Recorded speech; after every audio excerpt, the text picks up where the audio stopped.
श्री गणेशाय नमः। ओम श्री सरस्वत्यै नमः। ओम श्री गुरुभ्यो नमः। ओम समस्तजनकल्याणे निरतं करुणामयं नमामि चिन्मयं देवं सद्गुरुं ब्रह्मविद्वरं सद्गुरुं ब्रह्मविद्वरम्।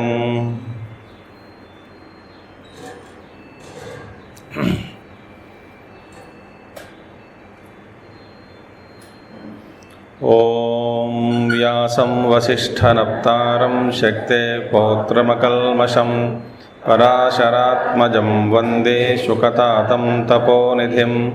व्यासाय विष्णुरूपाय व्यासरूपाय विष्णवे नमो वै ब्रह्मनिधये वासिष्ठाय नमो नमः। वसुदेवसुतं देवं कंसचाणूरमर्दनं देवकी परमानन्दं कृष्णं वन्दे जगद्गुरुं कृष्णं वन्दे जगद्गुरुम्।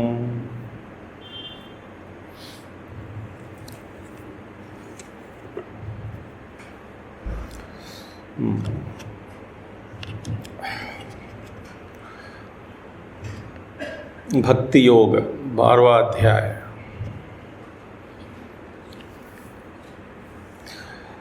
भक्ति योग के बारे में आज और कल भी इसका जो इंट्रोडक्शन है, भक्ति का मतलब क्या है, भाष्य के द्वारा और अन्य महात्माओं के द्वारा जो दिए अपने भाष्यों में, प्रवचनों में, इसका संग्रह करके देखना पड़ेगा हमको। एक बात है, भक्ति करके अलग से कोई साधना नहीं है। वेद में, उपनिषदों में भक्ति मार्ग या भक्ति करके अलग करके किसी में दिया नहीं। ठीक है। आप जो कहते हैं कि कर्मयोग, उपासना योग, ज्ञान योग, जो अन्य योग जो भी है, इन्हीं में से भक्ति योग, इन सब से अलग करके वेद में या हमारा शास्त्रों में नहीं बताया गया। हमारे मन में क्या है कि भक्ति योग अलग है। ठीक है।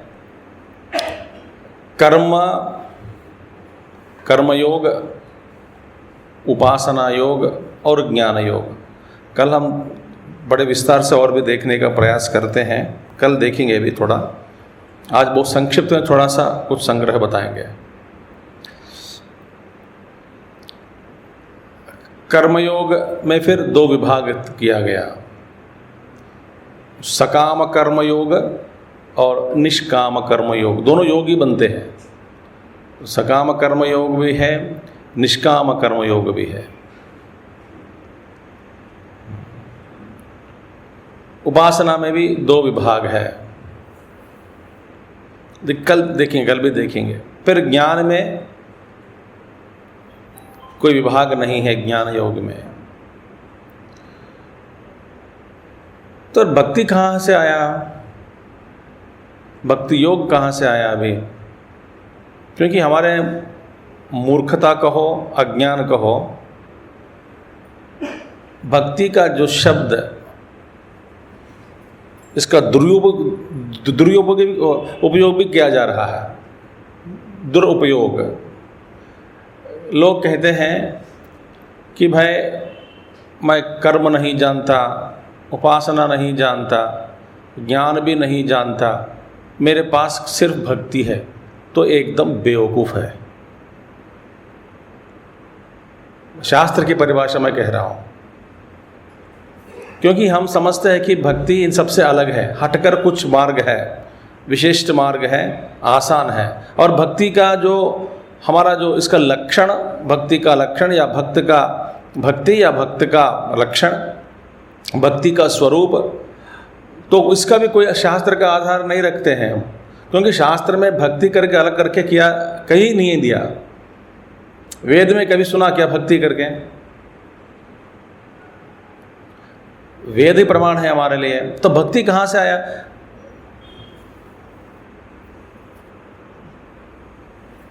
तो कहते हैं महात्मा लोग, भक्ति का माने क्या है, इसका मतलब अर्थ क्या है? रिवरेंशियल एप्रिसिएशन ऑफ कॉस्मिक इंटेलिजेंस, वो भक्ति भाव है। तो कर्मयोग में भी, ज्ञान में भी, उपासना में भी भक्ति अंतर्वाहिनी के रूप में है। कर्मयोग से भक्ति को अलग नहीं किया जा सकता, उपासना योग से भक्ति को अलग किया नहीं जा सकता, ज्ञान योग से भी भक्ति को अलग नहीं किया जा सकता। भक्ति का मतलब क्या है? इसका जो आपने जो भाग, जो स्वरूप है वो अलग है। हम समझते हैं कि पूजा करना, अर्चना करना, घंटी बजाना यही भक्ति है। नहीं, ये सब भाव है। तो इसके बाद हम कल देखेंगे दूसरा थोड़ा अब विस्तार से। तो भक्ति का मतलब क्या है? ये भक्ति योग एक कोई कर्म से, उपासना से, ज्ञान से अलग करके कोई मार्ग नहीं है। अब देखो, आप कर्म करते हैं भक्ति भाव के बिना, उपासना करते हैं भक्ति के बिना, माने जो रिवरेंशियल एप्रिसिएशन,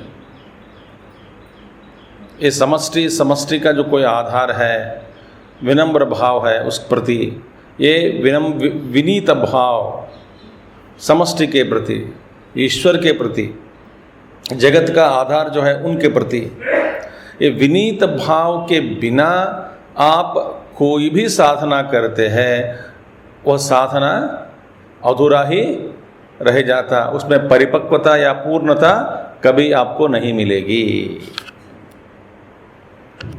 ये दिमाग में से हमको हटाना चाहिए, क्योंकि लोग इसका फ़ायदा उठाने करने लगे कि अज्ञान में, कि हम कुछ नहीं जानते, कुछ नहीं करते, कुछ नहीं साधना नहीं करते, शास्त्र का हम कुछ फॉलो नहीं करते, शास्त्र के अनुयायी हम नहीं हैं। फिर आप किसके अनुयायी हैं? भक्ति का फिर मतलब क्या है? बस हम जैसे सोचते हैं वैसे जो करते हैं वही हमारे लिए भक्ति है। ये है मन। इसके पीछे भक्ति जो ऐसे आपने जो डेफिनेशन दे रखा है, निर्वचन दे रखा है, इसके पीछे आप अपने आप को, मन को भगा रहे हैं। माने ये भयंकर चीज़ है, ये साधना कोई नहीं होती। समझ आ गई बात आपको? Very convenient for us to say that I am bhakta. ठीक है, इसका विस्तार हम कल देखेंगे। 5 तरह के जो भक्ति का जो रूप है, कर्म का जो 2 विभाग, उपासना का 2 विभाग, और ज्ञान में कोई विभाग नहीं हो सकता। ज्ञान एक ही है, ज्ञान अखंड रस है। तो ये 5 के बारे में हम कल देखेंगे।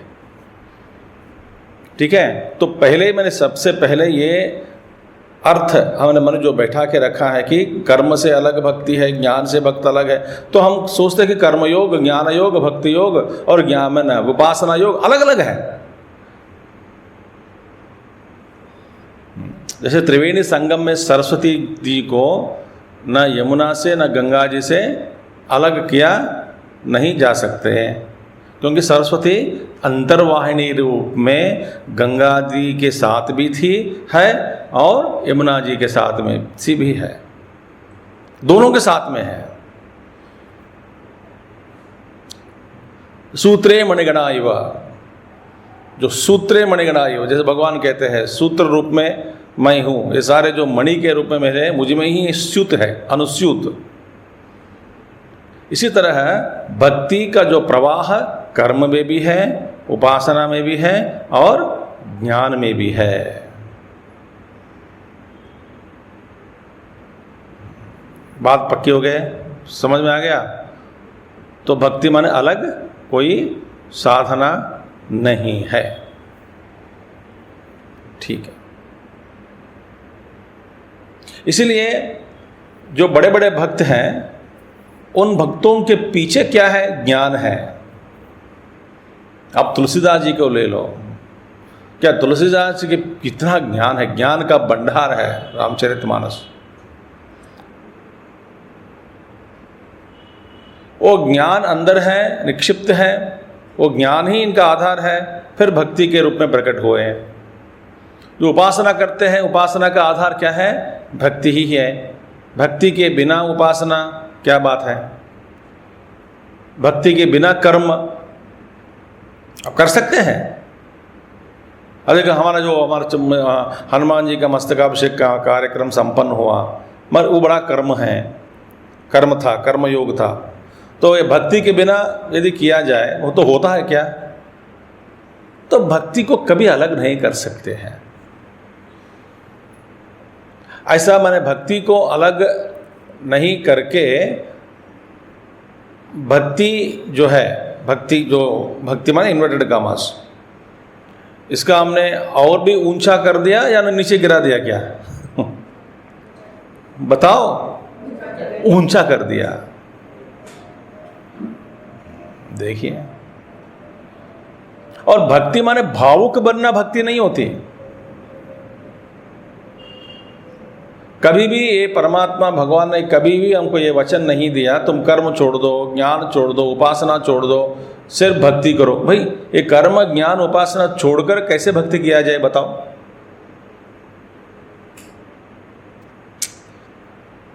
पूरे भगवत गीता में भगवान श्री कृष्ण बार बार यही कहते हैं, मेरे भक्त बनो। मगर भक्त का लक्षण क्या है? फिर ज्ञान से जुड़ गए, कर्म से जुड़ गए, उपासना से जुड़ गए,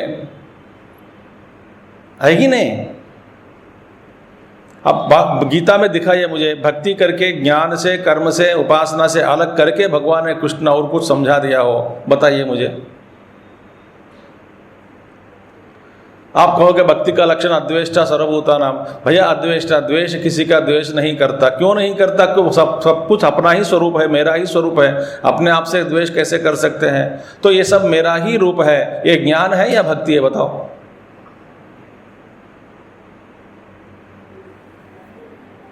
तो इसीलिए ये सबसे पहली बात यही है कि भक्ति योग करके कोई एक अलग से मार्ग नहीं है। क्लियर? ये इंपॉर्टेंट है, ठीक है। अब हम भाष्य में धीरे धीरे प्रवेश करेंगे, धीरे धीरे, आज ज़्यादा नहीं करेंगे, थोड़ा और कल भी थोड़ा करेंगे, तो धीरे धीरे प्रवेश करेंगे। एक बार ट्रैक में लाने के लिए समय लगता है।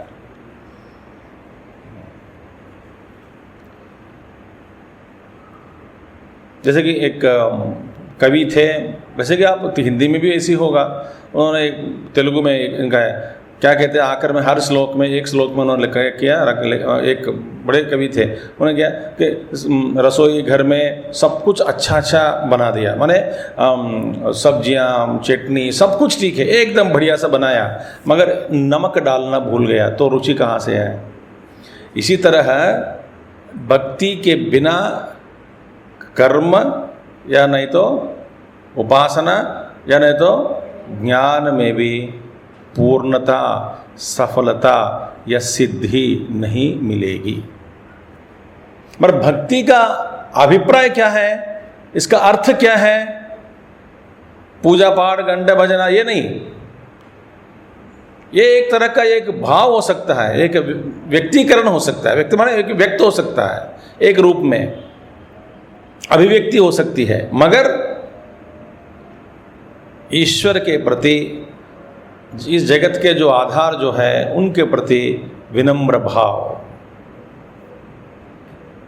वो है, तो उन्हीं के आज्ञा के द्वारा सब कुछ हो रहा है। उस भाव को मन में रखते हुए कर्म करो। अपना अपना जो अधिकारी के, आप जिसमें आप अधिकारी है उसका ही पालन करो। कर्म के में ही मैं अधिकारी हूं तो कर्म करो। तो वेद कहता है पहले कि भैया सुनो, पहले तुम सकाम कर्म करो। तो सकाम कर्म करने के लिए बड़ी सारी प्रक्रिया दी गई वेद में। एकदम निष्काम बनो, ज्ञानी बनो, ऐसा कुछ कोई नहीं कहता। सकाम से धीरे धीरे निष्काम बनो, निष्काम से फिर उपासना का पहला कदम, फिर दूसरा कदम, फिर ज्ञान, धीरे धीरे आगे जाओ। ठीक है। तो अभी हम देखते हैं अभी 12वां अध्याय भगवान शंकराचार्य जी का संबंध भाष्य। धीरे धीरे ये भगवान अर्जुन का जो प्रश्न है उसको भी समझना बहुत कठिन है। प्रश्न का जो आंतर्य क्या है धीरे धीरे देखेंगे। हम तो कोई भागना कोई जरूरी नहीं है अभी। ठीक है। द्वितीय प्रभृतिषु अध्यायेषु विभूत्यन्तेषु परमात्मनः ब्रह्मणः अक्षरस्य विध्वस्त सर्वविशेषणस्य उपासनम् उक्तम्। द्वितीय प्रभृतिषु, दूसरे अध्याय से, गीता दूसरे अध्याय से, विभूति अंतेषु, विभूति अध्याय माने 10वां अध्याय, विभूति अंतेषु क्या दिया है अलग अलग जगह पे उपासना। परमात्मनः ब्रह्मणः अक्षरस्य विध्वस्त, अक्षरस्य माने अक्षर पर ब्रह्म परमात्मा की उपासनाएं, अनेक उपासनाएं दी गई। किसमें? दूसरे अध्याय से लेकर के 10वें तक बहुत है, क्योंकि अक्षर परब्रह्म, निर्गुण, निराकार, सर्वव्यापी परम ब्रह्म परमात्मा, इन्हीं का वर्णन किया गया दूसरे से लेकर के 10वें अध्याय तक। अनेक जगहों में, अनेक स्थानों में, अनेक बार, जगह जगह पे। दूसरे अध्याय से आप लेकर देखोगे कि कविम पुराणम अनुशासितारम, वो तो 8वें अध्याय में है।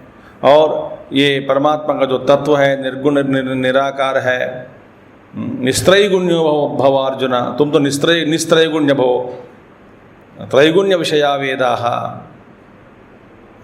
न जायते म्रियते वा कदाचित्, नायं भूत्वा भविता वा न भूयः, अजो नित्य शाश्वतोऽयं पुराणः न हन्यते हन्यमाने शरीरे। दूसरा अध्याय, न जायते, इनका जन्म नहीं है, न म्रियते, ये क्या है? निर्गुण परब्रह्म, इसी का वर्णन है, अक्षर परब्रह्म का वर्णन दूसरे अध्याय में है। बार बार तीसरे में भी बार बार भगवान इस निर्गुण तत्व को याद दिलाते रहे, छोड़ा नहीं।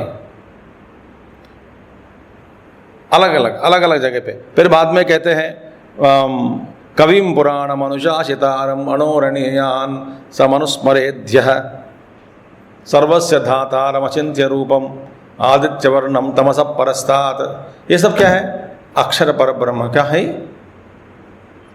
इन्हीं का तत्व, इसी की सूचना दिखा दिया।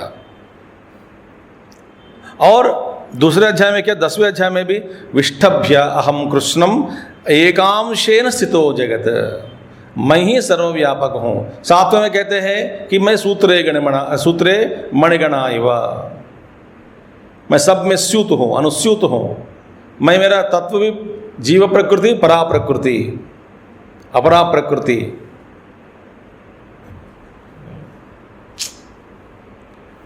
तो जगह जगह पे भगवान ने अर्जुन को ये समझाया कि ऐसा एक तत्व है, अक्षर पर ब्रह्म के तत्व, इसको उपासना, उन्हीं की उपासना करो। और ये सब कहते आए हैं अक्षरस्य विध्वस्त, विध्वस्त माने रहित, सर्व विशेषण रहित जो परब्रह्म परमात्मा, सर्व विशेषण रहित माने निर्गुण निराकार।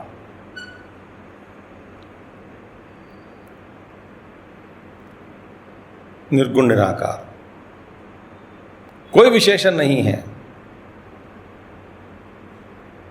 नाम रूप गुण क्रिया विशेष संबंध कुछ भी नहीं है।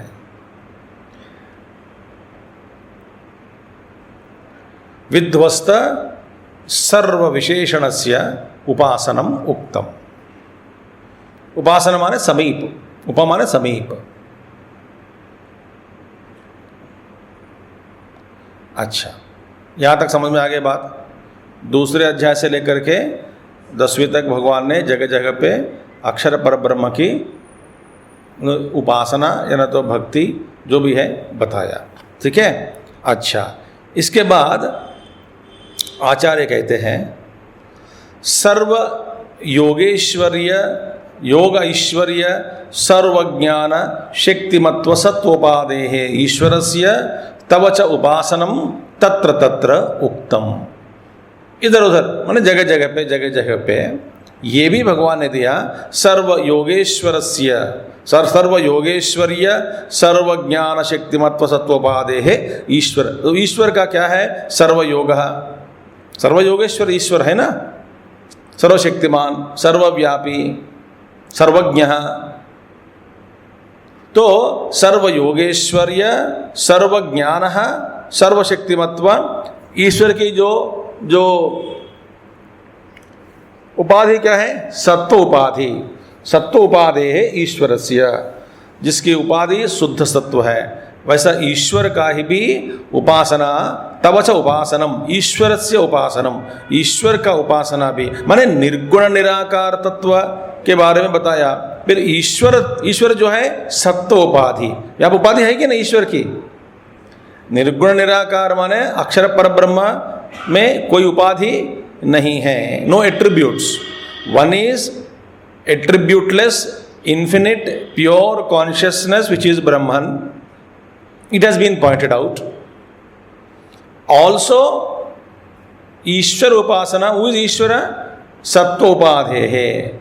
ईश्वर में उपाधि आ गए। ईश्वर की उपाधि क्या है? सत्व, सत्व गुण। तो ईश्वर की उपाधि सत्वोपाधि ईश्वरस्य।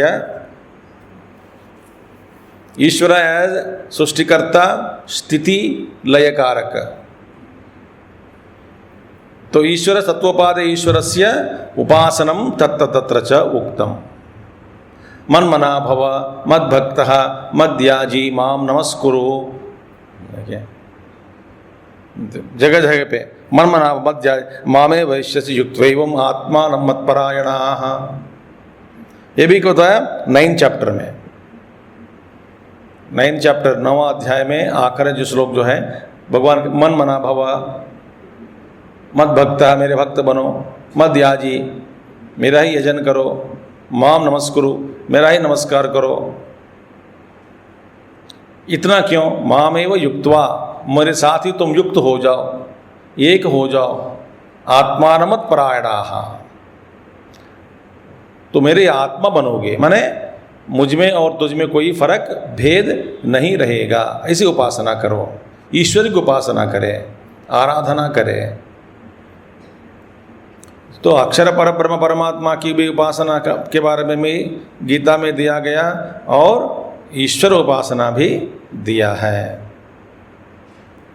ठीक है। और देखिए विश्वरूप अध्याय तो, क्योंकि जब भगवान कहते हैं मन मना भवा 9 अध्याय में, मद भक्त मेरा यजन करो, मेरे भक्त बनो, मेरे आराधना करें, मेरी उपासना करो, तो ये प्रश्न अभी उठता है कि प्रभु आपका स्वरूप क्या है? अभी तक तो निर्गुण निराकार के बारे में भी जगह जगह पे ज़्यादा से ज़्यादा आपने हमें मुझे पढ़ाया। अभी आप कहते हैं कि मेरी भक्ति करे, मेरी उपासना करो, फिर आपका स्वरूप माने विभूति जाने तभी मैं उपासना कर सकता हूँ। उपासना माने किस में आ गया? द्वैत में आ गया है ना उपासना। सो मैं किसकी उपासना मैं करूं बताओ? मेरी उपासना करो। मैं आपका स्वरूप क्या है, स्वभाव क्या है, गुणगणा क्या है, किस में आपको देखूं, किन किन में, किस किस रूप में मैं आपकी आराधना करूं? तो इसलिए भगवान 10वां अध्याय में विभूति योग, ये सब मेरी विभूतियां हैं। आपका अपना मन किसी में रखो, ये सारे मेरी विभूतियां हैं। तो विराट की उपासना, ये विराट की उपासना है। इसलिए जो इस विश्व को ही, विराट रूप को ही भगवान का रूप मानकर उपासना जो कर सकते हैं, उनके लिए केवल एक मूर्ति पूजा या तो केवल एक जगह पर बैठकर आराधना करना उस स्थिति को पार कर दिया। अभी मैं कृष्ण की भक्ति कर रहा हूँ या ईश्वर की भक्ति मैं कर रहा हूँ, इसलिए एक रूप लगाकर सामने रखकर फिर मूर्ति पूजा या उपासना ये जरूरी है। मगर इस स्थिति को पार करने के बाद मैं जो कुछ भी मैं कर रहा हूँ सब कुछ ईश्वर की ही आराधना है। वो स्थिति पर पहुंचना जरूरी है। तब क्या होगा? यद करोषि यदश्नासि यद जुहोषि यद ददासि यद तपस्यसि कौन्तेय तत् कुरुष्व मदर्पणम। क्योंकि मैं ही सब कुछ। तो 10वें अध्याय में विभूति में भगवान ये दिखा दिया, क्योंकि 9वां अध्याय के अंत में जब भगवान ने कहा कि मेरे आराधना करो, मद याजी मां मन मना भव मद भक्तः मद याजी मां नमस्कुर, ऐसा कहने के बाद मैं कैसे करूं आपकी भक्ति? चलो ये लो विभूति योग दिखा दिया। तो मन का विस्तार हुआ। मन क्या हुआ? विस्तार हुआ।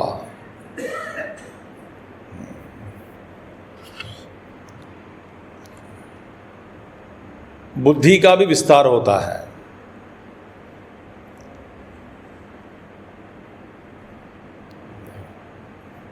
अच्छा, तो इसके बाद अभी 11वां अध्याय में भगवान कहते हैं, तो एक है अक्षर उपासना, दूसरा क्या है? ईश्वर की उपासना। सत्व उपाधे है ईश्वर से उपासनम तत्र तत्र च उक्तम। जगह जगह पे ईश्वर उपासना भी दिया गया गीता में। अब देखिए विश्वरूप अध्याय, तो माने 11वां अध्याय में तो भगवान ने क्या दिया? ऐश्वरम आद्यम समस्त जगदात्म रूपम विश्वरूपम त्वदीयम दर्शितम उपासनार्थम एव त्वया। उपासनार्थम एव त्वया विश्वरूप अध्याये तो ऐश्वरम आद्यम समस्त जगदात्म रूपम विश्वरूपम। अब विराट का दर्शन, विश्वरूप का दर्शन कराया अर्जुन को।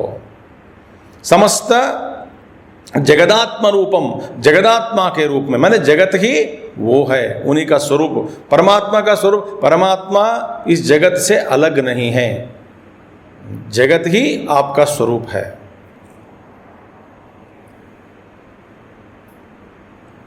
जगत अलग है, परमात्मा अलग है, नो।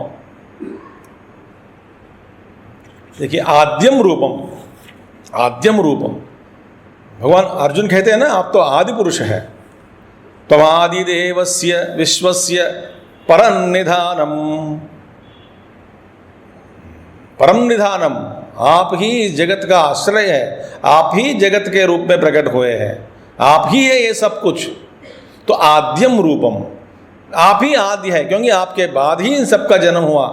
देवताओं का, ऋषियों का, मुनियों का, प्रजापतियों का, अनेक प्रकार के जीवों की उत्पत्ति इसके बाद हुई। तो पहले आद्यम रूपम आपका है, ये ऐश्वर्य, ये सब कुछ आपका ही ऐश्वर्य है। ईश्वरीय रूपम ऐश्वरम, ऐश्वरम आद्यम समस्त जगदात्म रूपम विश्वरूपम तदीयम, आपका जो विश्व आप ही का रूप है, दर्शितम, मुझे दिखाया। उपासनार्थम, किस लिए दिखाया? उपासनार्थम। जगह जगह में, जगह जगह में मुझे ही देखो, मेरा ही स्वरूप है, मैं इन सब के व्याप्त हूँ। मया ततम इदम सर्वम जगत अव्यक्त मूर्तिना, मैं अव्यक्त मूर्ति के रूप में ये सब कुछ मैं व्याप्त हूँ। फिर जगत किसका है? मेरा ही रूप है। जगत में मैं अव्यक्त रूप में व्याप्त हूँ, माने आप जगत से अलग है क्या? वो भी नहीं हूँ, जगत ही मेरा रूप है।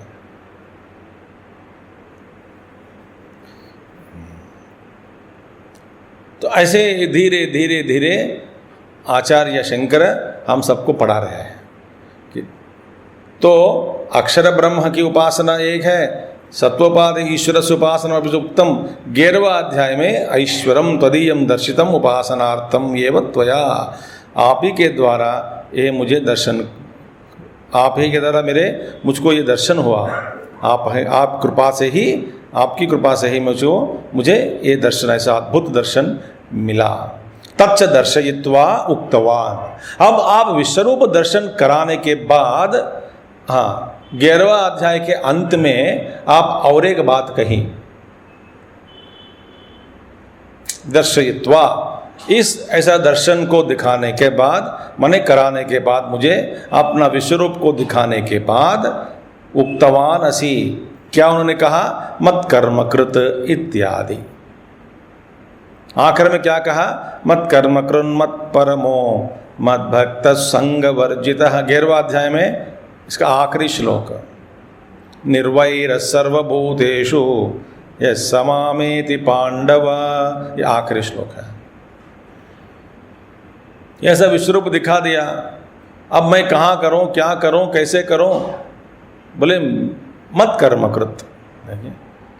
भगवान कहते हैं मदर्थम कर्म मत कर्म तत्करोति इति मत कर्मकृत, मेरे कर्म करो। मैंने पिछले महीने बता दिया आपको, मेरे कर्म करो माने हमारे जो नित्य जीवन में जो जो कर्म है, इसके हटकर और भगवान से भगवत संबंध में और कुछ कर्म है, वो कर्म करने के लिए भगवान आदेश दे रहे हैं। अपना जो कर्तव्य कर्म के रूप में जो जो कर्म हम करने योग्य है सुबह से लेकर के शाम से, ये भगवान का कर्म नहीं है, ये अलग है, ये संसारिक है, वो पारमार्थिक है। तो परमात्मा परमार्थ संबंध कर्म करने के लिए आदेश दे रहे हैं। इसका मतलब हमारे अपने जो सारे कर्मों को छोड़कर कहीं दूर जाकर, न तो और कोई कर्म ढूंढ कर निकाल कर उसको कर्म करे, उस कर्म को करे, ये भावना नहीं है।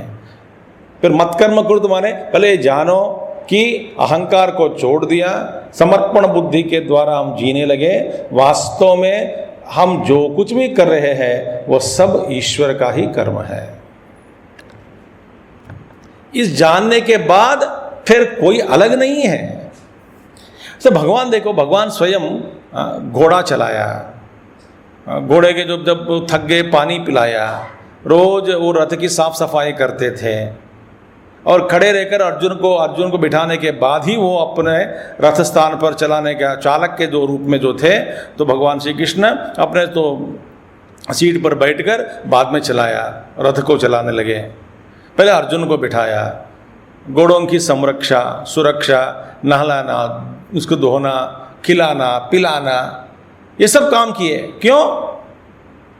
तो ये भगवान की दृष्टि में कभी कर्म, छोटा कर्म बड़ा कर्म, ये भेद नहीं है। स्वामी जी मैं सेवा के लिए तैयार हूं, तो झाड़ू लगाओ, नहीं नहीं नहीं ऐसे काम मैं नहीं करूंगा। ये नहीं है। भगवान के वास्तव में गुरु के सामने जो कर्म देते हैं करो। यार ये सबका, ये भाई सरे यहाँ पे इतने सभी सारे जूते लगे हैं, जिस जूते को हटाकर कुछ कर दो, नहीं नहीं मैं नहीं करूँगा। और किसी को बुलाया, नहीं नहीं स्वयं करो। तो कर्म कभी छोटा या बड़ा नहीं होता। तो मैं जो कुछ भी कर रहा हूँ ईश्वर का ही कर्म है। जान लिया तो योग बन गया, नहीं जाना तो फंस गए।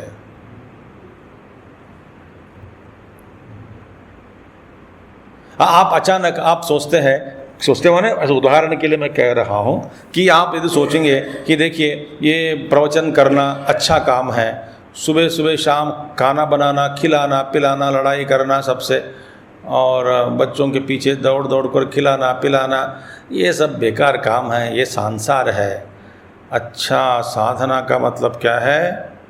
कोई जिम्मेदारी नहीं है, किताब लो पढ़ो, शाम को कोई सुनने के लिए आएंगे, पढ़ा दो। ये है भगवान के संबंध में इन्हीं का कर्म है।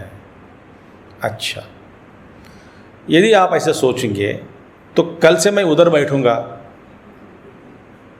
आप में कोई आकर यहाँ पर बैठकर सत्संग कर सकते हैं। हमारे मिशन में गुरुदेव किसी को रोका नहीं।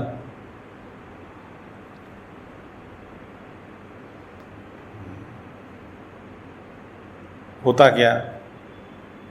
नहीं हो सकता।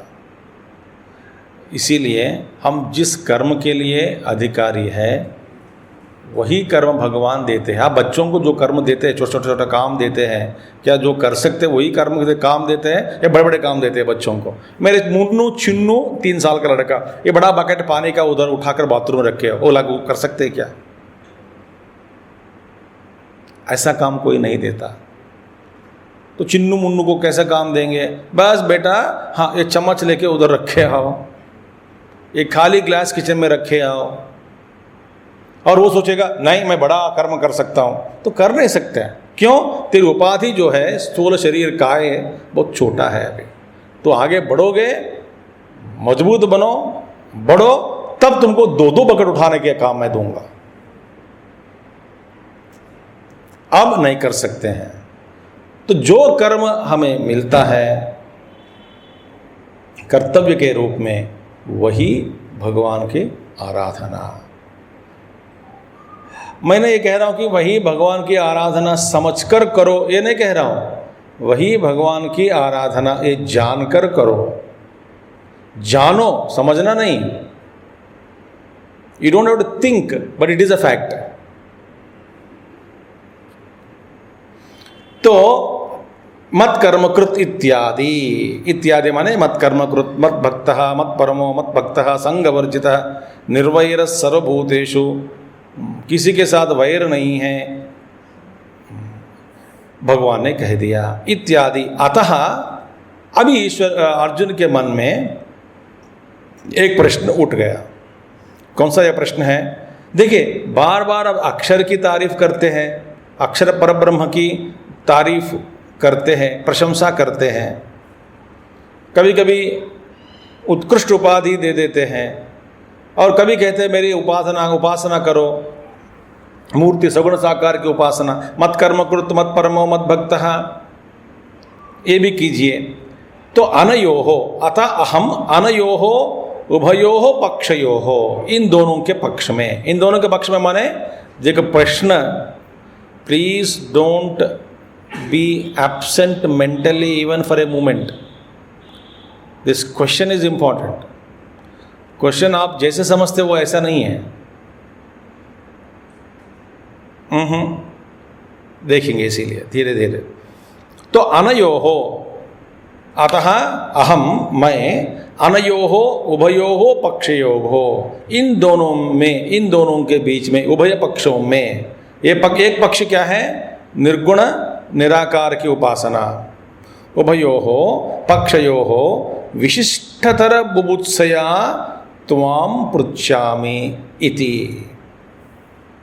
मैं इन दोनों के बीच में ये क्या भेद क्या है, माने क्या फर्क है, इन दोनों का लक्षण क्या है?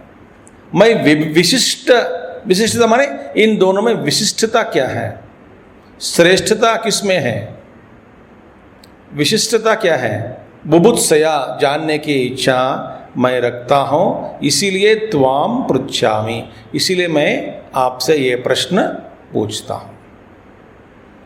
अच्छा, तो लोग इसका अनुवाद बस भाष्य के बिना और भाष्य के ऊपर महात्माओं ने दिए हैं, इसका व्याख्या के पढ़े बिना, समझे बिना, सोचे बिना, मनन करे बिना, निधिध्यासन किए बिना हम ये सिंपल ये प्रश्न का इसका जब कहते हैं कि बस सगुण भक्ति श्रेष्ठ है या निर्गुण भक्ति श्रेष्ठ है।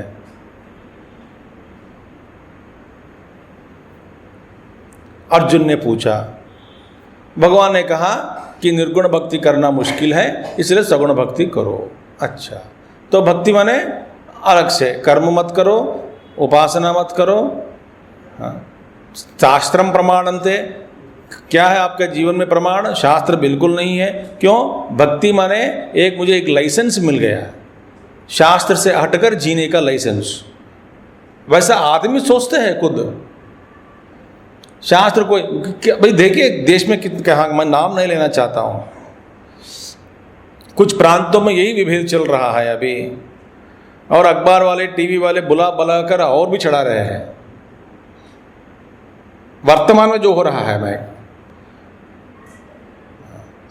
तो वेद नहीं चाहिए हमको, शास्त्र नहीं चाहिए, गीता नहीं चाहिए, बस एक कोई बाबा जी को पकड़ो, बाबा जी ही वेद है। ऐसा बाबा जी ने वेद नहीं कहता है ना, भगवान कृष्ण ने कहा, शास्त्रम प्रमाणम ते कह दिया। शास्त्र को मानते नहीं हम, शास्त्र को हटाकर, ठोक कर, इनकार करके, बस मेरे लिए मेरे बाबा जी ही सब कुछ है, मेरे बाबा जी का वचन ही वेद है। तो फिर वेद किस लिए दिया?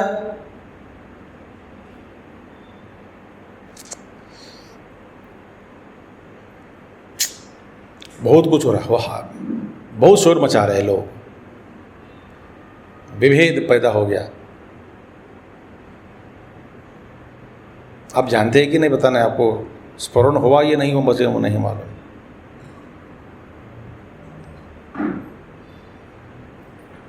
क्योंकि शास्त्र से हटकर कोई भक्ति नहीं है, भक्ति का कोई विलेख, एक अलग मार्ग नहीं है भैया, अनुस्यूत है।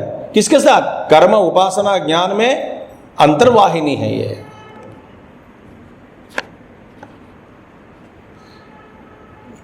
कल देखेंगे थोड़ा पांचों जो भक्ति के बारे में कल। तो यहाँ पे विशिष्ट तरह बुभुत्सया त्वाम पृच्छामि। तो अभी देखिए, इस अध्याय में जो भक्ति का वर्णन है, इस अध्याय में जो भक्ति का वर्णन, महात्मा लोग प्रश्न उठाते हैं, ये द्विभुज की भक्ति है, चतुर्भुज की भक्ति है, या विराट की भक्ति है? किसकी भक्ति हमको करनी है?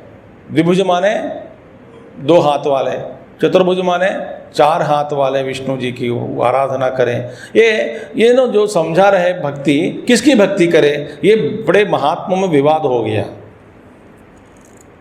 तो भक्ति जो अलग मार्ग, भक्ति एक अलग मार्ग है, ऐसा सोचकर जीने वाले और दूसरों को खराब करने वाले बहुत है दुनिया में। हमें वेद नहीं चाहिए, पुराण नहीं चाहिए, इतिहास नहीं चाहिए, हमें शास्त्र नहीं चाहिए, सिर्फ भक्ति करें। अरे बेवकूफ, भक्ति कहाँ से अलग से हुआ?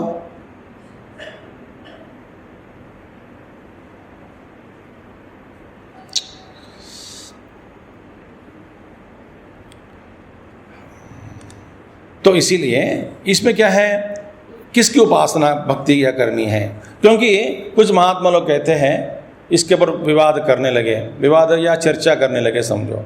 कोई कहते हैं भगवान, ये 11वां अध्याय में अर्जुन ने कहा, दृष्ट्वेदम मानुषम रूपम तव सौम्यम जनार्दना। ये भगवान, आपका जो मनुष्य रूपी, मानुषम रूपम, सौम्य रूपम, मनुष्य रूपी आपको देखकर मुझे आनंद मिला, इसीलिए इस अध्याय में द्विभुज की भक्ति करे, ऐसा भगवान आदेश दे रहे हैं। ऐसा एक मत है, एक अभिप्राय है। अब वृंदावन में जाओगे ना, ऐसे लड़ाई होती रहती बीचों में। कोई कहता है कि ये कितने कितने क्या क्या लोग प्रश्न पूछते हैं। गणेश जी की आराधना करें तो देखो, दो ट्रंक राइट साइड मुड़ना है, लेफ्ट साइड मुड़ना है। लक्ष्मी जी, खड़े खड़े लक्ष्मी जी की तस्वीर रखनी है या बैठे हुए लक्ष्मी जी की तस्वीर रखनी है? कोई कहते खड़े खड़े लक्ष्मी के रखने से भाग जाएगी, बैठे हुए लक्ष्मी जी की आराधना करें। ये सारा वेद का ज्ञान, उपनिषद का ज्ञान, जो ज्ञान का भंडार जो दिया है, सब कुछ हमने खो बैठे हैं, छोड़ दिया। तो छोटे छोटे मामलों में फंस गए। बाल कृष्ण की उपासना करे, गोवर्धन गिरी कृष्ण, गोपी तो रासलीला भगवान की कृष्ण उपासना करे, गीता अध्याय में उपदेश देते हो भगवान के विश्वरूप की विश्व कृष्ण, कौन से ये भगवान की आराधना करने से अत्यंत शीघ्र भगवान प्रसन्न होंगे, इस पर बड़ा चर्चा होती है। और आप सब लोग बैठ के सुनते रहते हैं टीवी के सामने।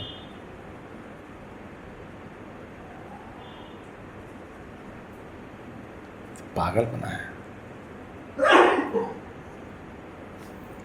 इसीलिए और एक वर्णन दूसरे और बोलते हैं तेनैव रूपेण चतुर्भुजेन सहस्रबाहो भव विश्वमूर्ते। ये भी कहा अर्जुन ने, चतुर्भुजेन रूपेण सहस्रबाहो, आप भी सहस्रबाहु का दर्शन दे रहे हैं, अनेक बाहु, अनेक उदर वक्त्र नेत्रम, अनेक बाहुदर वक्त्र नेत्रम, ऐसा रूप को देखकर मैं कांप रहा हूँ, चतुर्भुज रूप में आप दिखाइए, दर्शन दे दीजिए, ऐसा अर्जुन ने प्रार्थना किया। तो यहाँ पे अर्जुन ने चतुर्भुज के लिए प्रार्थना किया, तो यहाँ पे चतुर्भुज की आराधना करें, ये कैसा एक अभिप्राय। दूसरा क्या है, नहीं शंकर भाष्य जो अब विराट रूप की आराधना करें, क्योंकि भगवान एक रूप में भी नहीं, एक रूप में ही है ऐसी बात नहीं है, ये सारा विराट विश्व ही इनका रूप है, जगदात्म रूपम। भगवान विश्व रूप में ये क्या दिखा दिया कि अर्जुन ये सब कुछ मैं ही हूँ, तो विश्व विराट रूप की आराधना करो, खास करके एक रूप में ही फंसो मत, रूप की आराधना पहली स्थित लेवल पे करो, मगर बाद में उत्तीर्ण हो जाओ, होकर फिर दूसरे मंजिल में आपको ये दर्शन होगा कि सब कुछ भगवान का ही रूप है, विराट रूप की आराधना करनी चाहिए, ये ऐसा अभिप्राय है।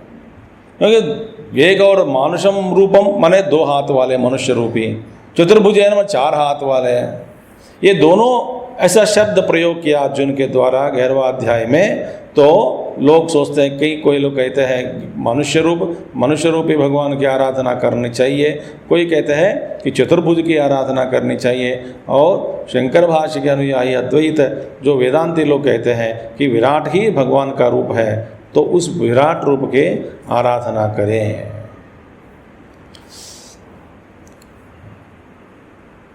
ठीक है, तो भगवान श्री कृष्ण के अवतार से पहले भी लोग भक्ति करते थे। भक्ति माने किस संदर्भ में, किस अर्थ में, अनुस्यूत के अर्थ में, ज्ञान कर्म उपासना के पीछे भक्ति है, माने प्रिफरेंशियल एप्रिसिएशन, आदर सत्कार पूर्वक विनम्रता से व्यवहार करना। कोई एक है, ईश्वर है, उनको मन में रखते हुए झुकते हुए व्यवहार करो, यही भक्ति है।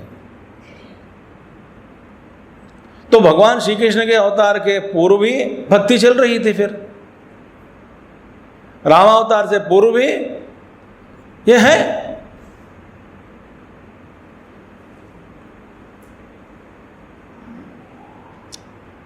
तो ये प्रश्न भी, ये अर्जुन का प्रश्न देखिए, ये नहीं है कि उपासना कौन सा श्रेष्ठ है, ये नहीं प्रश्न, सगुण उपासना श्रेष्ठ है या निर्गुण उपासना श्रेष्ठ है, यह प्रश्न ये नहीं है। आप देखेंगे भाष्य में भी, तो सगुण श्रेष्ठ है, निर्गुण उपासना श्रेष्ठ है, सगुण उपासना श्रेष्ठ है, प्रश्न यही क्या, ये प्रश्न नहीं है, नहीं। अच्छा, ये भी नहीं है कि मैंने कोई कौन श्रेष्ठ है कौन कनिष्ठ है, ये भी नहीं है। नहीं तो या ये हो सकता है, क्या है, ईश्वर, कौन सा रूप ईश्वर का श्रेष्ठ है, सगुण रूपी ईश्वर श्रेष्ठ है या निर्गुण रूपी परब्रह्म परमात्मा वह श्रेष्ठ है, कौन सा रूप ईश्वर का श्रेष्ठ है, कौन सा ईश्वर रूप का ईश्वर का कनिष्ठ है, प्रश्न ये है क्या, ये भी नहीं है। तो ईश्वर के संबंध में भी निर्गुण ईश्वर, निर्गुण निराकार तत्व श्रेष्ठ या सगुण साकार श्रेष्ठ है, प्रश्न ये नहीं। अच्छा, तो उपासना कौन सी श्रेष्ठ है, कौन सी उपासना श्रेष्ठ है, माने निर्गुण उपासना श्रेष्ठ या सगुण उपासना श्रेष्ठ, प्रश्न ये भी नहीं है।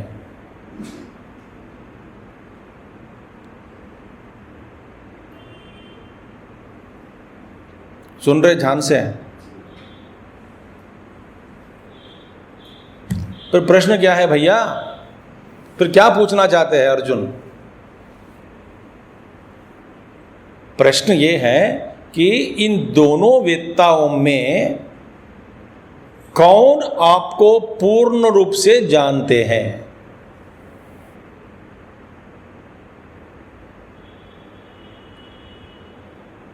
आपको जानने वाला कौन हो सकता है? ज्ञाता कौन है? श्रेष्ठ ज्ञाता कौन है? इस जगदात्म रूपम विराट रूप को आपकी आराधना करके आपको जान लिया, वह श्रेष्ठ है। निर्गुण निराकार तत्व की प्राप्ति करके आपको जान लिया, वह श्रेष्ठ है। योगवित्त तमा, योगवित्त माने इस योग को जानने वाला, जानने वालों में कौन श्रेष्ठ है। यहां पे भक्ति कौन सी भक्ति श्रेष्ठ है, ईश्वर कौन सा वो ईश्वर श्रेष्ठ है, ये प्रश्न नहीं है यहां पे।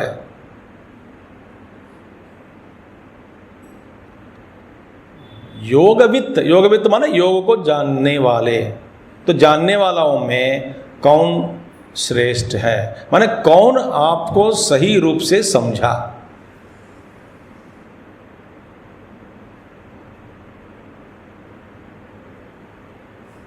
इन दोनों में कौन आपको सही रूप से माने पूर्ण रूप से आपके बारे में जान लेता, कौन है। तो कुछ लोग इसका इनडायरेक्टली तो कहने लगे, इसका मतलब सगुण ईश्वर श्रेष्ठ है या निर्गुण ईश्वर श्रेष्ठ है, या सगुण उपासना श्रेष्ठ है या निर्गुण उपासना श्रेष्ठ है।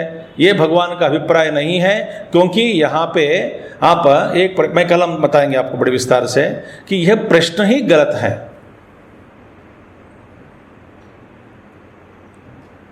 तो ये प्रश्न ही गलत है, तो सही जवाब उत्तर देना कभी संभव नहीं है।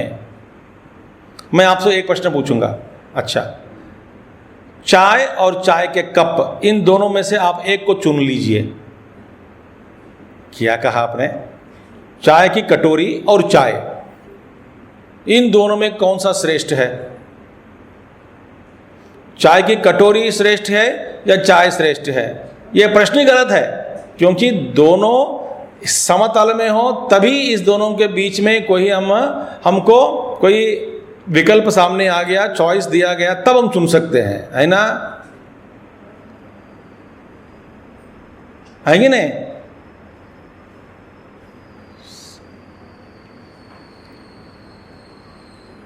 दो रास्तों के बीच में हम तुलना कर सकते हैं, चॉइस है हमारे पास कि इस रास्ता पकड़े न तो वह रास्ता पकड़कर गंतव्य स्थान पहुंचे। और बोल गंतव्य स्थान और रास्ता में क्या फर्क है, क्या भेद है? इन दोनों में से एक को चुन लो। पागल है क्या? रास्ता क्यों चुनना है? गंतव्य यदि पहुंचना ही नहीं है। गंतव्य को चुन लिया तो रास्ता के बिना कैसे जाओगे?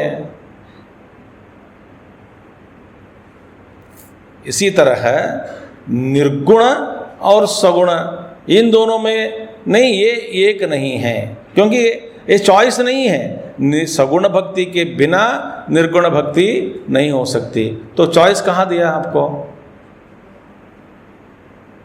दोनों करनी चाहिए।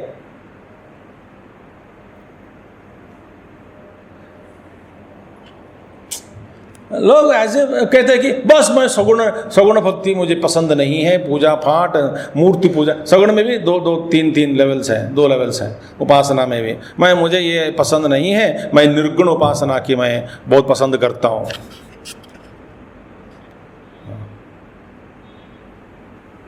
कैसे कर सकते हो?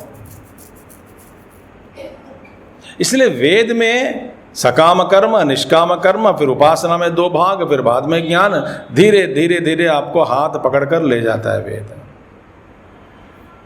तो यह प्रश्न ही गलत है, क्योंकि मैं निर्गुण भक्ति करूं, सगुण भक्ति करूं, जैसे कि मेरे सामने विकल्प पड़ी है, मैं चुन सकता हूं सगुण भक्ति या निर्गुण भक्ति। सगुण भक्ति के बिना निर्गुण भक्ति हो ही नहीं सकता। सगुण उपासना के बिना निर्गुण उपासना हो नहीं सकता। ये मार्ग है। ये रास्ता पकड़कर उधर चले जाऊं, वह रास्ता पकड़कर राह पकड़कर चले जाऊं, कौन सा राह दोनों में श्रेष्ठ है? ये पूछ सकते हैं।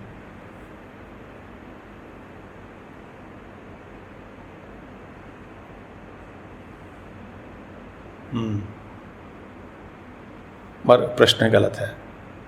मगर भगवान प्रश्न गलत तो किया, मगर भगवान उत्तर देते समय ये उन्होंने नहीं कहा कि अर्जुन ये प्रश्न गलत है, ऐसा नहीं कहा।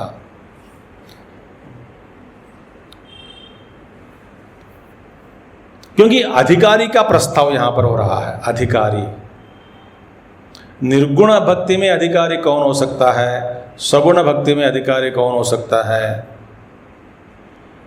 अधिकारी भेद है। और सगुण भक्ति करने वालों आपको पूर्ण रूप से जान सकता है, या तो निर्गुण भक्ति वाले आपको पूर्ण रूप से जान लेगा। कौन इन दोनों वेदताओं में श्रेष्ठ कौन है? योगवित्त, योगवित्तर, योगवित्तम, सुपरलेटिव डिग्री। अनयोः उभयोः पक्षयोः के योगवित्तमाः, ये प्रश्न है।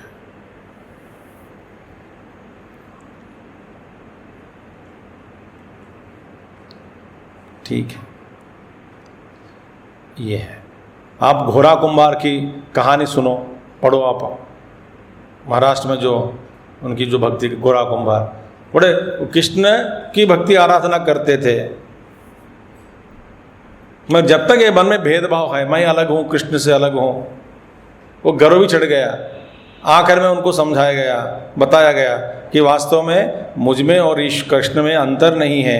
ये इसका अनुभव होने के बाद ही उनको पूर्ण रूप से तृप्ति मिली। इसलिए वेद कहते हैं ज्ञानेनैव तु कैवल्यम। क्योंकि यदि किंचित अंतरम कुरुते अथ तत्र भयम भवति। उपनिषद, कितना भी भेद है मुझ में और ईश्वर में भी, उपासना उपास्य मूर्ति में भी, कभी डर लगता है कि उपास्य मूर्ति न जाने मुझसे कब क्या करवाता है, क्या कह देता है। बड़े लोग उम्र में थोड़े बड़े हो गए तो वो लोग थोड़ा डरते हैं कोई गुरु के पास जाकर बैठना, पूछना, प्रश्न, डरते हैं पता नहीं क्या कहेगा। छोटे छोटे बच्चे जो है उनको कोई डर नहीं है, ये डर नहीं होता, बिल्कुल डर नहीं होते उनका, बस तो सीधा चले जाते हैं, गोद में बैठ जाते हैं, डर नहीं है उनको। इसीलिए प्रहलाद जी से कहा गया विष्णु नरसिंह मूर्ति की जो भैया शांति कराओ भगवान को। ब्रह्मा और कोई रुद्रादि देव कोई नहीं जा सका, बोलते नहीं हम नहीं जाएंगे। ये नरसिंह अवतार भी उग्र रूपी नारायण के सामने रहकर हाथ जोड़कर ये प्रश्न पूछे कि शांत हो जाइए, मुझे खा लेगा, मैं नहीं जाऊंगा, मैं नहीं जाऊंगा। सारे देवता लोग हटकर पीछे चला गया है। केवल प्रहलाद आगे जा सकते हैं, जाके पूछा इस भयंकर विश्व नरसिंह अवतार को भी सामने खड़ा रहकर हाथ जोड़कर प्रार्थना किया, स्तुति की, बाद में फिर शांत हो गया। तो प्रहलाद जानते कि नारायण मुझ में ही है, मैं नारायण में हूं, मुझ में और नारायण में कोई फर्क नहीं है, तो डर किसकी बात है, डर किस लिए? तो ये प्रश्न ये है कि कौन श्रेष्ठ है। ठीक है, ईश्वर का कौन सा रूप श्रेष्ठ है ये नहीं है प्रश्न। ठीक है, तो उपासना तो दोनों करते हैं, एक निर्गुण उपासना, निराकारी निर्गुण निराकार परमात्मा की आराधना उपासना करते हैं, दूसरा सगुण साकार की उपासना करते हैं। मगर जो सगुण साकार की उपासना करते हैं वह श्रेष्ठ है, ये प्रश्न। माने उपासना करता है, जो उपासना करने वालों में कौन श्रेष्ठ है, माने कौन जानता है आपको। उपासना में श्रेष्ठ नहीं, याद रखना, सगुण भक्ति श्रेष्ठ है, निर्गुण भक्ति श्रेष्ठ है, ये प्रश्न नहीं है। सगुण ईश्वर श्रेष्ठ है, निर्गुण वो भी नहीं है। उपासना करने वालों में श्रेष्ठ कौन है, माने कौन आपको पूर्ण रूप से जानता है। ठीक है, अथवा निराकार उपासना करते वैसे माने साधना के रहस्य को समझने वाला कौन है। मैं यदि भगवान को जानना चाहता हूं, ठीक है, मैं भगवान को जानना चाहता हूं, ठीक है, पूर्ण रूप से, ठीक है, अब रहस्य क्या है फिर? रहस्य क्या है? पहले रहस्य यही है कि जानो आप कहाँ पर खड़े हो। योर लोकेशन बोलते कहते हैं ना गूगल में, पहला योर लोकेशन तो दिखाओ, पहले कहाँ पर खड़ा है, बाद में टैक्सी को बुलाओ, फिर वहाँ से आपको दिशा मिल जाएगी। मैं कहाँ हूँ ये कभी नहीं बताऊँगा, कहाँ जाना है ये बता देता हूँ। गूगल कहते हैं बाढ़ में जाओ, आपको मिलेगा नहीं मार्गदर्शन, है कि नहीं। तो पहले आप ऑन करना है, your location should be known.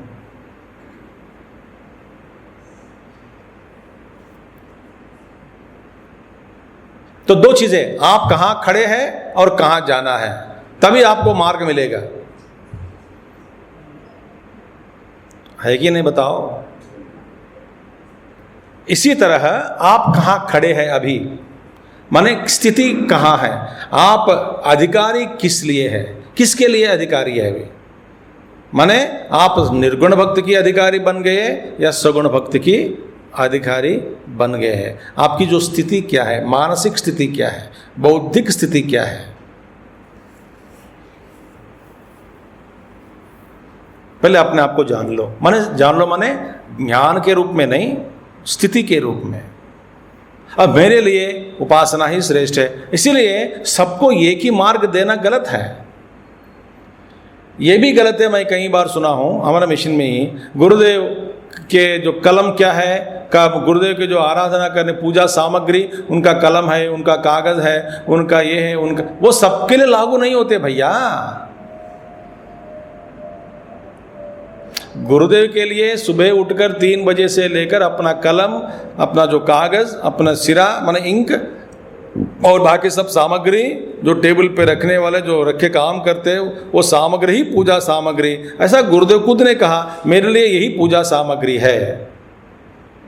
मगर आपके लिए नहीं हो सकते है सामग्री।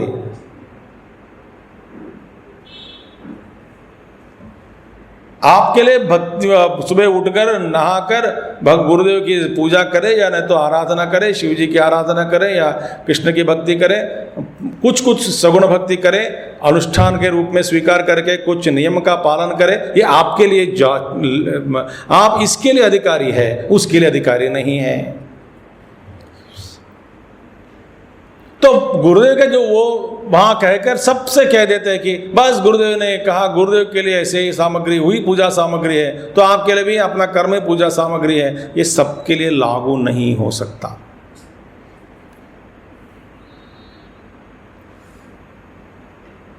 तो अपना लोकेशन जानो, इस पृथ्वी पर कहाँ खड़े हैं, माने आध्यात्मिक क्षेत्र में आप कहाँ खड़े हैं। तो जानना चाहता हूं भगवान को पूर्ण रूप से, मैं इधर खड़ा हूं, तो चलो मार्ग पकड़ो। तो पहले सगुण भक्ति करें, मैंने कर्मा, इसके जो स्टेजेस है हम कल देखेंगे। पहले 1 2 3 4 5 धीरे धीरे आगे बढ़ो।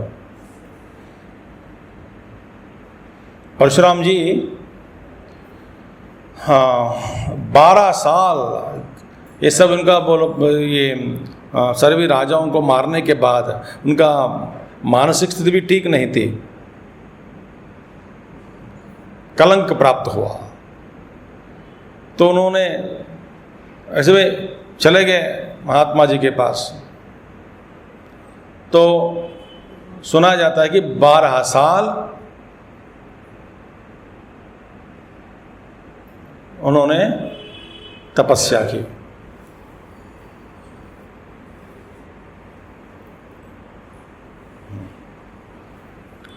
तपस्या करने के बाद उपासना, तपस्या माने पूजा पाठ कर्म, उपासना करने के बाद फिर इन्हें सोचने लगा कि मैं कौन हूं, मैं कब तक करते रहूं ये पूजा पाठ। ऐसा प्रश्न उठने के बाद वो अधिकारी बन गए, अंतर्मुखी बन गए, अपने आप को जान। भगवान रमण महर्षि कहते थे कि शुक्र है कि मेरी जो वासनाएं हैं, शास्त्र वासनाएं, ये सारे शास्त्र संबंध वासनाएं सब कुछ पिछले जन्मों में ही खत्म हो गया, इसलिए हमें कुछ नहीं चाहिए। अभी इस वक्त बस भूया मैं कौन हूँ, यहीं से मेरी साधना हुई।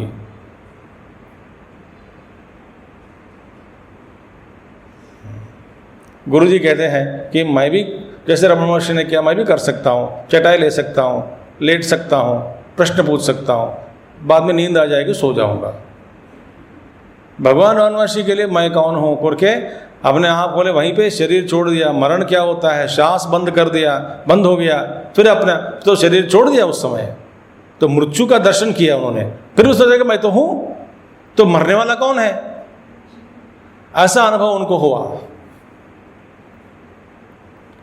वो कमरा भी है मदुराई टेम्पल के पास में ही, मंदिर के पास में जा सकते हैं, उसी कमरा में उनका अनुभव हुआ मदुराई में। फिर बाद में जान लिया कि मैं इस शरीर से अलग हूँ, मेरी मृत्यु कभी नहीं होगी। ये मृत्यु का डर कहाँ से आया मुझे, जो नहीं है उसका डर कैसे हो सकता है।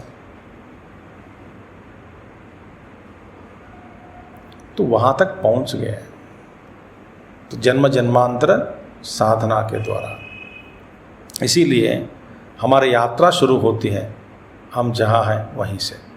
तो दोनों पहुँचना चाहते हैं, मगर पूर्ण रूप से कौन आपको जान सकते हैं, इन दोनों वेत्ताओं में कौन श्रेष्ठ है, यह है प्रश्न। ठीक है। अर्जुन उवाच एवं सततयुक्ताये भक्तास्त्वां पर्युपासते ये चाप्यक्षरमव्यक्तम् तेषां के योगवित्तमाः।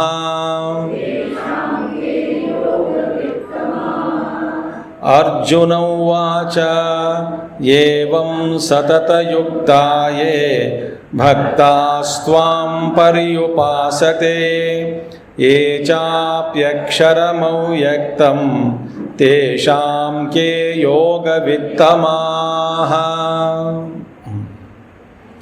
एवं इति अतीतानंतर श्लोके उक्तम अर्थम परामृशति मत्कर्मकृत इत्यादिना।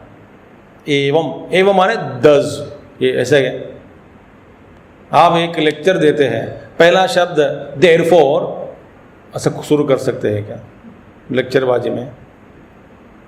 देयरफॉर क्या है भाई, कुछ पहले बता दिया होता तो उसके साथ संबंध में देयरफॉर का अर्थ कोई कुछ निकलता है। पहले शब्द देयरफॉर, हाँ देयरफॉर क्या है, देयरफॉर बताया कुछ नहीं अभी तक। एवं दस क्या है, दस you can start A talk like that. तो यहां पे अर्जुन बोलता है एवं,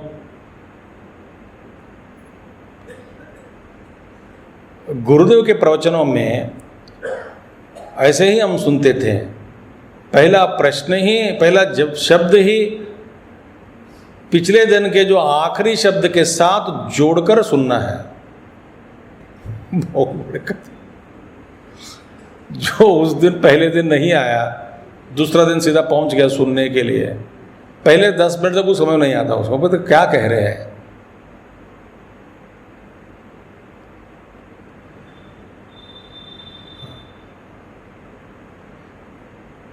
देयरफॉर करके भी शुरू कर देते थे एक ज्ञान, माने पूर्व अतीत अनंतर श्लोके उक्तमर्थम परामर्शति। जो पहले कहे हुए जो वाक्य जो श्लोक है उसके साथ जोड़कर इसके संबंध में ये प्रश्न पूछा गया। कौन सा यह श्लोक है? मत कर्मकृत मत परमो मत भक्त संग वर्जितः निर्वैर सर्वभूतेषु यः समामेति पांडव। ऐसे आपने जो कहा, अब 11वां अध्याय में विस्तार में अपना स्वरूप दिखाया, फिर उपासना की बात भी आपने कही। इससे पहले भी आप कई जगह जगह पे निर्गुण उपासना की बात भी कही। कभी कहते हैं कि निर्गुण की प्रशंसा आपने किया है। अब 11वां अध्याय में कहते हैं कि मेरी आराधना करे, मेरी भक्ति करे। मेरी माने आपकी, आपकी माने सगुण भक्ति आप कह रहे हैं।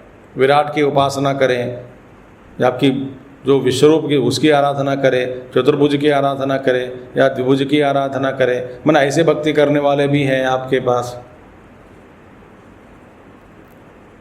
तो ये संबंध परामर्शति मत कर्मकृत इत्यादि ना, ठीक है।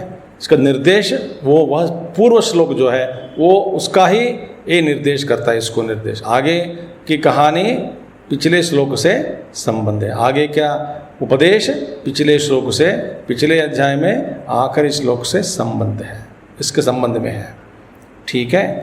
एवं सततयुक्ता नैरन्तर्येण भगवत्कर्मादौ यथोक्ते अर्थे समाहिताः सन्तः प्रवृत्ता इत्यर्थः। ये भक्ताः अनन्यशरणाः सन्तः त्वां यथादर्शितं विश्वरूपं पर्युपासते ध्यायन्ति। ये च अन्ये अपि त्यक्तसर्वैषणाः सन्न्यस्तसर्वकर्माणः यथा विशेषितं ब्रह्म अक्षरं निरस्तसर्वोपादित्वात् अव्यक्तम् अकरणगोचरम्। यदि हि लोके करणगोचरं तद्व्यक्तम् उच्यते अंजेः धातोः तत्कर्मकत्वात्। इदं तु अक्षरं तद्विपरीतं शिष्टैश्च उच्यमानैः विशेषणैः विशिष्टं तद् ये च अपि पर्युपासते। तेषाम् उभयेषां मध्ये के योगवित्तामाः के अतिशयेन योगविदः इत्यर्थः। हम कल देखेंगे भक्ति के बारे में थोड़ा कुछ और भी है। उपाख्यानम, उपाख्यान माने इंट्रोडक्शन। तो कहने के बाद फिर इस श्लोक का भाष्य में प्रवेश करेंगे। ओम पूर्णमदः पूर्णमिदं पूर्णात् पूर्णमुदच्यते पूर्णस्य पूर्णमादाय पूर्णमेवावशिष्यते। ओम शांति शांति शांति। हरि ओम श्री गुरुभ्यो नमः। हरि ओम सद्गुरुनाथ महाराज की जय।